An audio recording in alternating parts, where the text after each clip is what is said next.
예수님. 오늘은 복되신 동정 마리아 모후 기념일입니다.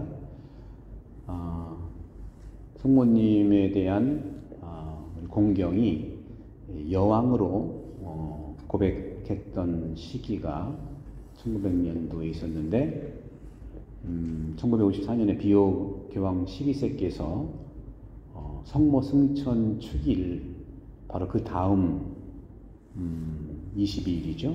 지난주 이 시간이 성모 승천 대축일이니까 그때에 이 여왕의 공경의 차원을 이름을 바꿔서 지극히 복되신 동정 마리아 모후 기념일로 이렇게 봉헌하고 있습니다. 저는 오늘 여러분들께 일주일 전에 그러니까 오늘 이 동정 마리아 복되신 동정 마리아 모후 기념일은 성모 승천 축일과 긴밀하게 연결되어 있어요. 항상 8월 15일 일주일 후에 이 기념일인데, 저는 오늘 지난주 성모 승천 대축일 메시지, 우리 대전교구장이신 김종수 아우구스도 주교님의 메시지를 함께 여러분 나누도록 하겠습니다. 사랑하는 형제자매 여러분, 성모님은 전생애를 통해서 온전히 주님께 봉헌하신 분입니다. 주님의 어머니로 미리 간택되시어 원죄 없이 잉태되셨고, 가브리엘 천사를 통해 처녀의 몸으로 주님의 어머니가 되리라는 부르심에 주님의 종으로서 예라고 응답하셨죠. 아기 예수님을 성전에 봉헌하실 때 시메온은 예수님께서 사람들의 반대를 받으실 때 성모님의 영혼 역시 칼에 꿰찔리는 고통의 길을 가게 될 것이라고 예언했습니다. 마태복음 16장 24절에 누구든지 내 뒤를 따라오려면 자신을 버리고 제 십자가를 지고 나를 따라야 한다는 이 예수님의 말씀을 기억하면 성모님은 하느님의 부르심을 받은 처음부터 예수님의 십자가의 길을 함께 가는 소명을 받은 분이십니다. 성모님은 예수님 공생활 중에도 걱정스러운 아들에 대한 소문을 듣게 되면 즉시 아들 예수님을 찾아 나서실 만큼 항상 아들 예수님을 마음에 두고 사셨습니다. 여러분 다 그렇지 않습니까? 성모님은 우리와 너무 다른 존재가 아니에요. 십자가에 못 박히신 아들 예수님은 성모님을 사도의 어머니로, 또 사도를 성모님의 아들로 정해주셨습니다. 그리고 예수님께서 부활 승천하시면서 제자들에게 성령이 오실 때까지 예루살렘에서 기다리라는 명을 주셨고, 성모님은 제자들과 함께 한 마음으로 기도하시며 그 때를 기다리셨습니다. 예수님이 어머니이시면서 이렇게 참된 제자로서의 삶도 그분의 변함없는 질이었습니다. 그래서 성령 강림과 교회 창립의 증인이 되시고 사도들의 모후요 교회의 어머니가 되신 것입니다. 사랑하는 형제자매 여러분, 성모님께서는 이토록 전생애를 통해 하느님께 순명하며 아들 예수님과 온전히 일치하여 사셨습니다. 로마서 10장 10절에 바오로 사도는 마음으로 믿어 의로움을 얻고 입으로 고백하여 구원을 얻었습니다 하는 이 선포의 말씀이 바로 성모님은 이 바오로 사도 말씀 그 이상을 사신 분이라는 것이죠. 그런 성모님께서 특별한 구원의 은총을 받으신 것은 조금도 이상할 것이 없는 것입니다. 성모님께서 하늘나라로 불려 올라가신 것은 성모님께서 주님과 온전히 일치함으로써 얻은 특별한 구원 은총의 모습입니다. 하지만 다른 한편 성모님의 승천은 우리가 주님을 온전히 믿고 충실히 살아갈 때 우리도 어떻게 구원의 은총을 누리게 될 것인지 아주 분명히 보여주는 증거입니다.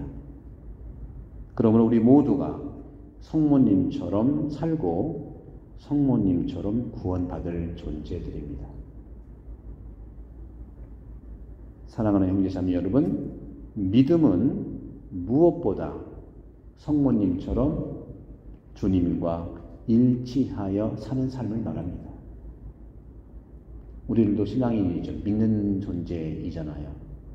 참으로 부인을 믿고 남편을 믿으면 일치의 은총이 드러나는 것입니다.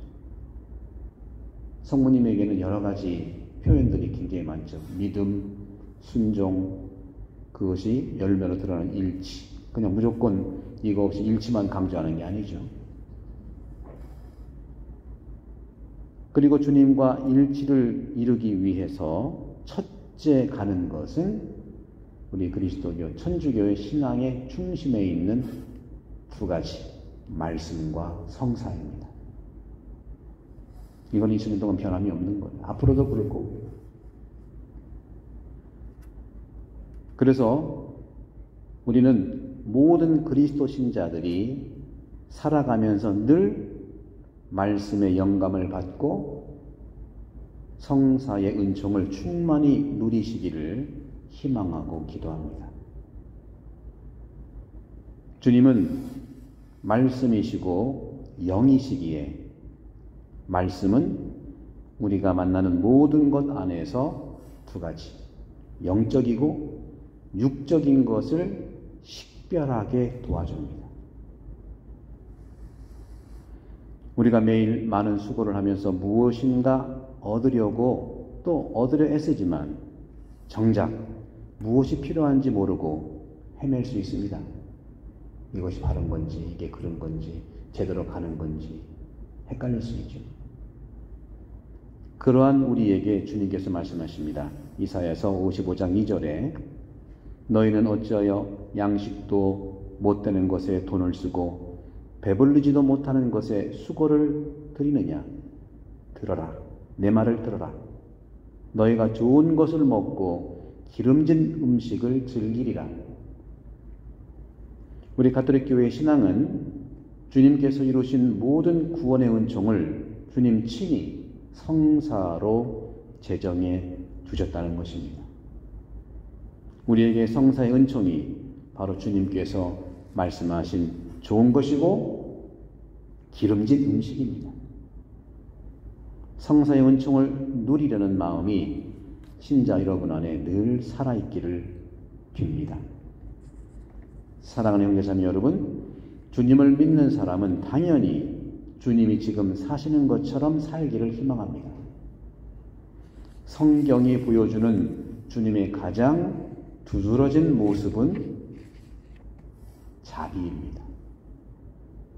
주님의 한없는 자비 때문에 죄 없으신 그분이 예수님이죠. 기꺼이 우리를 대신하여 죄인이 되시고 그로 인해 죄인인 우리가 의롭게 되지 않았습니까? 자비로운 사람은 자신의 이익에 눈이 멀지 않고 오히려 내가 입은 지극한 자비에 감사하며 가난한 이웃을 통해 주님 닮은 자비로운 삶을 봉헌할 수 있기를 기도하고 실천합니다.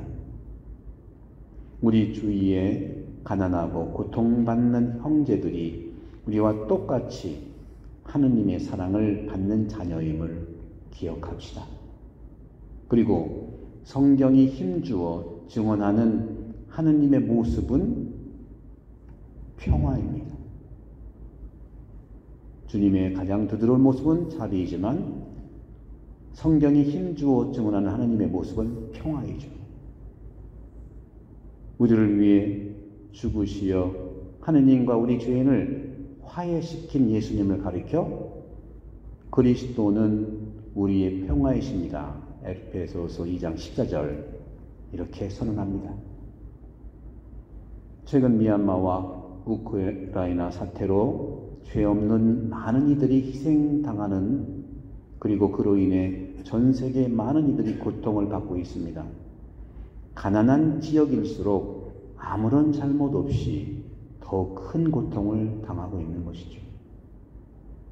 사랑하는 형제자매 여러분, 일상생활에서 평화를 실천하지 못하는 사람은 하느님께서 원하시는 평화에 민감할 수 없습니다. 그래서 매일 만나는 사람과 일에서 주님께서 이루신 평화의 뜻을 실천하는 것이 우선인 것은 분명합니다. 하지만 동시에 이처럼 세상에서 일어나는 불의하고 폭력적인 상황을 민감하게 바라보고 우리가 할 수 있는 일을 찾아야 합니다. 우리의 이런 노력이 평화의 하느님께 바치는 기도, 하느님께서 들어주시고 이루어주시는 기도가 됩니다. 마태복음 5장 9절, 행복하여라 평화를 이루는 사람들, 그들은 하느님의 자녀라 불릴 것이다 하신 주님의 말씀을 기억합시다. 하느님 구원의 완전한 표징인 성모님 승천이 조국의 자유를 되찾는 광복과 한날인 것은 하느님의 섭리라 믿으며 이 땅의 진정한 평화를 성모님의 보호에 맡겨드립니다. 자비의 어머니시며 평화의 모후이신 성모 마리아님, 우리도 성모님을 모범으로 이 세상에서 자비와 평화의 사도가 되도록 이끌어 주시고 빌어주소서. 아멘.